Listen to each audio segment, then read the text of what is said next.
So in this video, we're going to be taking a look at the iPhone SE first generation in 2022 and whether it is still worth using in 2022.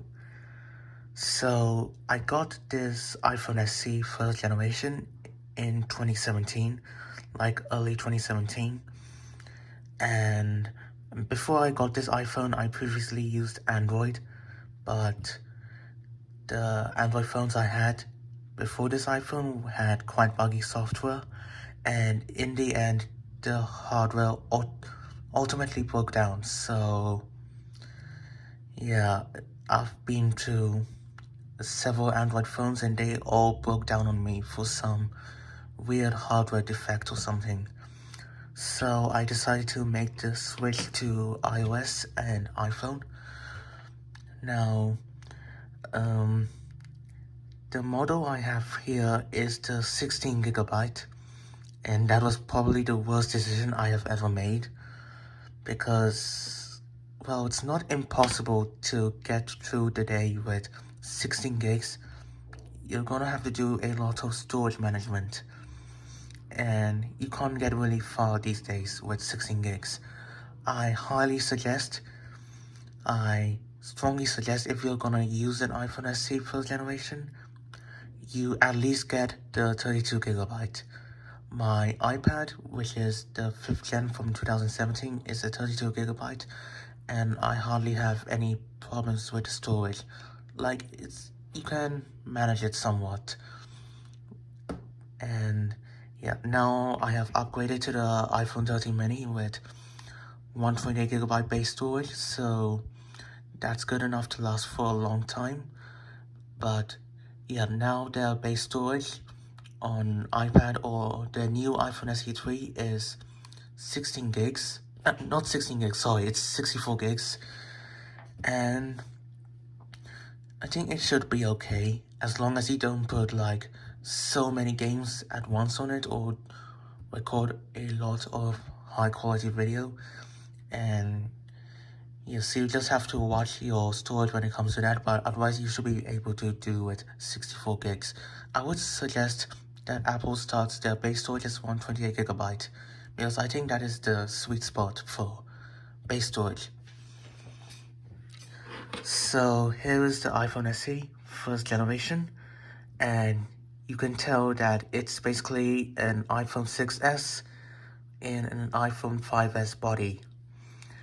And so mine, in terms of like the cosmetics and stuff, it hasn't been held up the best. The home button and Touch ID has stopped working, and yeah, now I have to use the assistive touch to get through this phone, and the charging port is not working properly. Like, you can charge it, but it has to be at a certain angle, and it's kind of frustrating. And since there's no MagSafe or anything, this is the only way you can charge it. And this switch does not work properly. Like, it's completely stuck. I don't know what happened to it. Now, the thing is, I generally take good care of my phones. I avoid dropping them, but I did end up dropping it like two or three times. But so it's not impossible to use this phone if these things are not functional, but yeah, you get what I mean. So let's take a look. So you have the 4-inch screen, you have the front camera here, you have the Touch ID, lightning port, you have the headphone jack, which everyone knows the new iPhones don't. So if you miss the headphone jack, you surely love this SE first gen. And here's the mute switch, here's the volume buttons. These still work fine, so that's good. And here is the SIM card, the nano SIM card. And here's the camera, there's a flash, and iPhone SE. So we're going to go and turn it on now.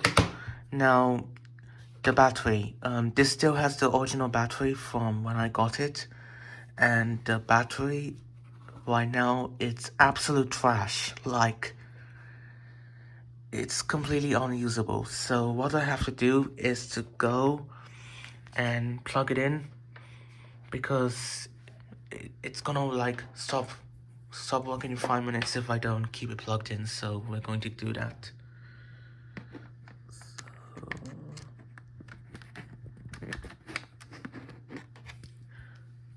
Okay, and you can see it's, yeah, like the battery percentage reporting on the iOS is extremely inaccurate, I must say. Like, sometimes it is 100, sometimes it becomes 40%, sometimes it becomes 70%, sometimes 20%. It's a huge mess. So if you're gonna use this in 2022 and you still have the original battery and it's severely degraded, as you can see, the HomePod is not working, so that's why, then I strongly suggest you replace the battery, otherwise you're asking for a bad time. So my SE came with iOS 10.2 when I got it, and it still supports the latest iOS, which is iOS 15, which is good.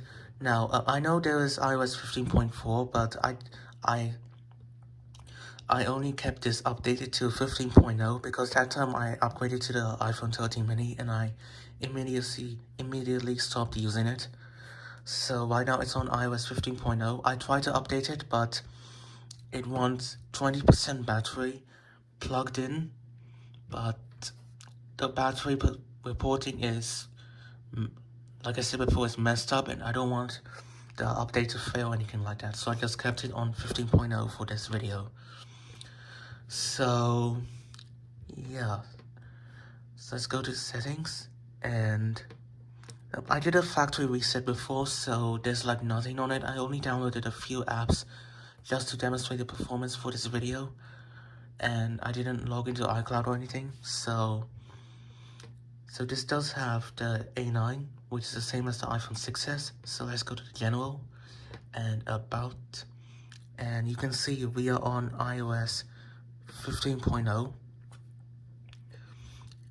and this is the storage we have right now.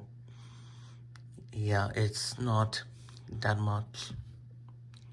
And if we go to so you can see if we go to software update, you can download 15.4, so you can do that. Let's go to the iPhone storage, and you can see I only have a few apps. The only apps I downloaded were YouTube, Twitter, Instagram, Geekbench, and the speed test. Everything else are the stock Apple apps, and iOS takes up 6.8 gigabytes, and system data is 1.2, so like the cache and stuff. And we go to the battery. Like, I seriously doubt the capacity is 81%. I seriously doubt that, because it's so much worse than you might think. So let's go back.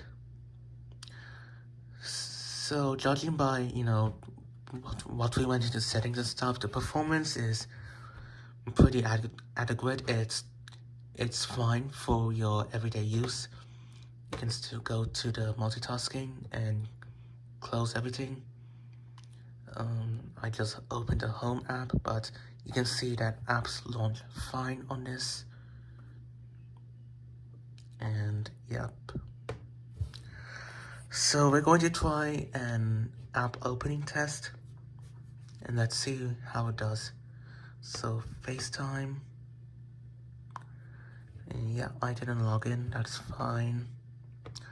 Calendar, yep, continue. Photos, no photos. Camera, camera opens fine. Let's go back. Mail. Clock. Maps, Apple Maps. I don't want to.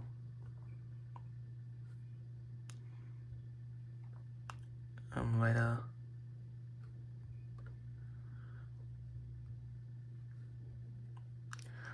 Notes. Not now. Reminders.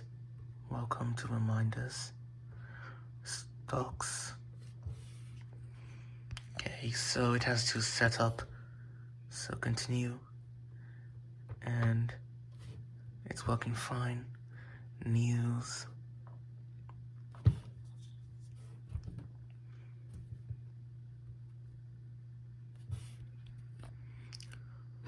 No, I don't want News Plus. Yep, that's fine. Books. The App Store. So I think you get the idea. Let's go to like the phone app, the messages, the music app.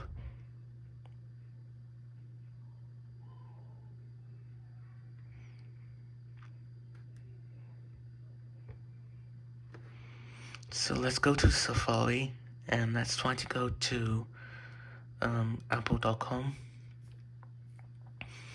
So web pages load quick.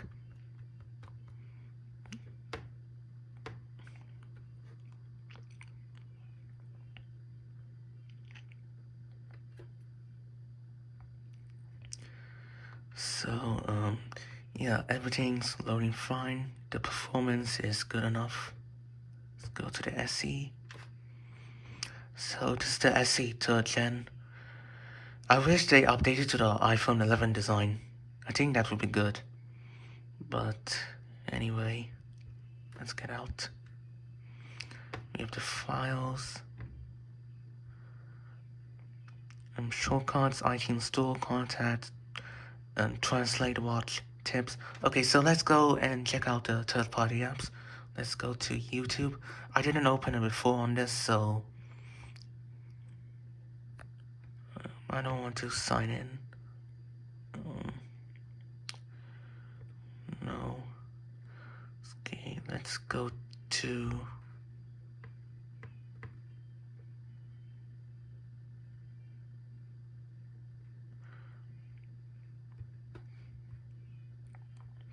So yeah, YouTube should be fine. Let's try this.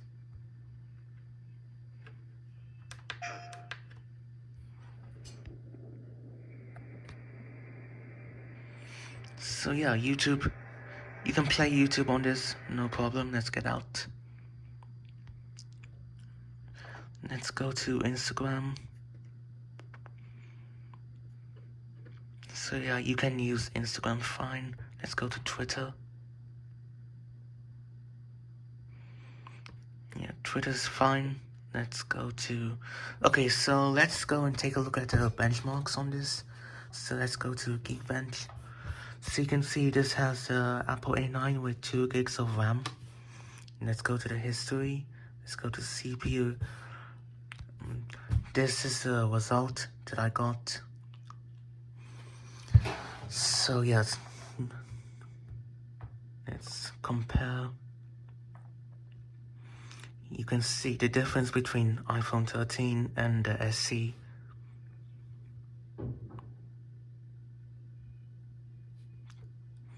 Let's check the compute. So this is like the GPU score. 2110. Yeah, you can see the difference here. And let's do a network speed test. So the Wi-Fi here is pretty fast, and this does have 802.11 AC Wi-Fi. So yeah, it's not Wi-Fi 6, but I mean, you can't expect it to be, but it's still a good network chip for if you need to use the Wi-Fi. So let's continue.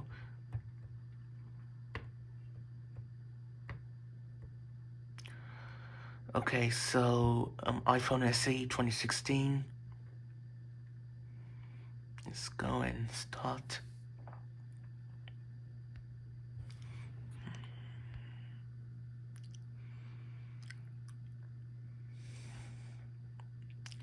So we're getting like 100 megabits per second.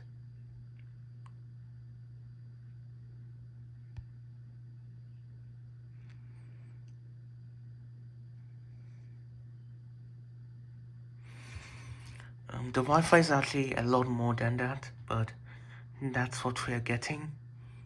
I think it should be fine if you had to use this. So yeah, that is a look at the iOS on the iPhone SE first generation. It still wants the latest iOS. It wants all your favorite apps fine with not much problems, and yeah, if I was to use this, I would be fine with it. Obviously after getting the battery replaced, but yeah, it's held up for if you have your good cosmetic condition, it should still work fine in 2022. Now, will it get iOS 16? I really don't know, because my iPad has the A9 with 2 gigs of RAM, and that's kind of lagging a bit. It's not unusable, but it's not the best either. So I feel like the iPhone 6s, iPhone SE first generation, and the iPad 5th gen will stop getting the newest iOS after iOS 15, so maybe they won't be iOS 16 for this. I can't say right now. We have to wait for WWDC to make sure. But even if it doesn't, it's still gonna get security updates for a long time. And I'm sure everyone knows that Apple is like, they're like the leader when it comes to phone updates. Like, Android's catching up, but still nowhere near the level of iOS. So yeah. So are you still using the iPhone SE first gen? If you are, then let me know in the comments your experience with it. I think it's a great phone for the time. And yeah. So if you enjoyed this video, give it a thumbs up and subscribe to my channel for more tech videos like this. So I'll see you in the next video. Thanks for watching.